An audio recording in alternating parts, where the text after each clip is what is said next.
beautiful prospects. On one side, he commands the azure surface of the lake and the inverted image of the rural banks reflected in the placid wave. On the other, the Adda, scarcely escaped from the arches of the bridge, expands itself anew into a little lake, then is again contracted, and prolongs to the horizon its bright windings. Upward, the massive piles of the mountains overhanging the head of the gazer. Below, the cultivated terrace, the open countryside, the bridge. Opposite, the further bank of the lake, and rising from it, the mountain boundary.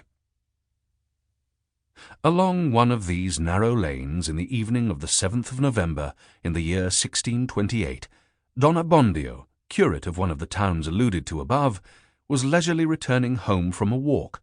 Our author does not mention the name of the town, 2 blanks already. He was quietly repeating his office, and now and then, between one psalm and another, he would shut the breviary upon the forefinger of his right hand, keeping it there for a mark. Then, putting both his hands behind his back, the right with the closed book in the palm of the left, he pursued his way with downcast eyes, kicking from time to time towards the wall the flints which lay as stumbling blocks in the path. Thus he gave more undisturbed audience to the idle thoughts which had come to tempt his spirit, while his lips repeated of their own accord his evening prayers. Escaping from these thoughts, he raised his eyes to the mountain which rose opposite, and mechanically gazed on the gleaming of the scarcely set sun, which, making its way through the clefts of the opposite mountain, was thrown upon the projecting peaks in large unequal masses of rose-coloured light. The breviary open again, and another portion recited, he reached a turn where he always used to raise his eyes and look forward, and so he did today. After the turn, the road ran straight forward about 60 yards, and then divided into 2 lanes, Y-fashion. The right-hand path ascended towards the mountain and led to the parsonage. The left branch descended through the valley to a torrent. And on this side, the walls were not higher than about 2 feet. The inner walls of the 2 ways, instead of meeting so as to form an angle, ended in a little chapel, on which were depicted certain figures, long, waving, and terminating in a point. These, in the intention of the artist, and to the eyes of the neighbouring inhabitants, represented flames. Alternately with the flames were other figures, indescribable, meant for souls in purgatory, souls and flames of brick colour on a grey ground, enlivened with patches of the natural wall where the plaster was gone. The curate, having turned the corner and looked forward, as was his custom, towards the chapel, beheld an unexpected sight, and one he would not willingly have seen. 2 men, one opposite the other, were stationed at the confluence, so to say, of the 2 ways.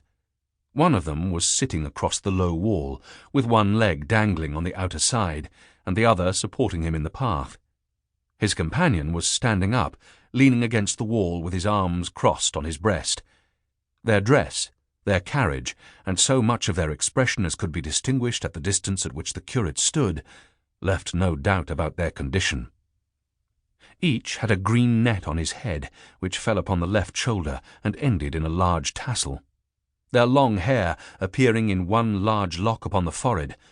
On the upper lip, 2 long mustachios curled at the end, their doublets confined by bright leathern girdles from which hung a brace of pistols, a little horn of powder dangling round their necks and falling on their breasts like a necklace.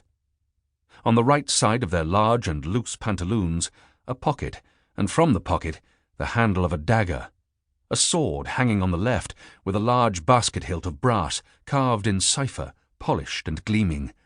All at a glance discovered them to be individuals of the species Bravo. This order, now quite extinct, was then most flourishing in Lombardy and already of considerable antiquity. For those who have no idea about it, here are some authentic sketches which may illustrate its principal characteristics, the means put in force to destroy it, and its obstinate vitality.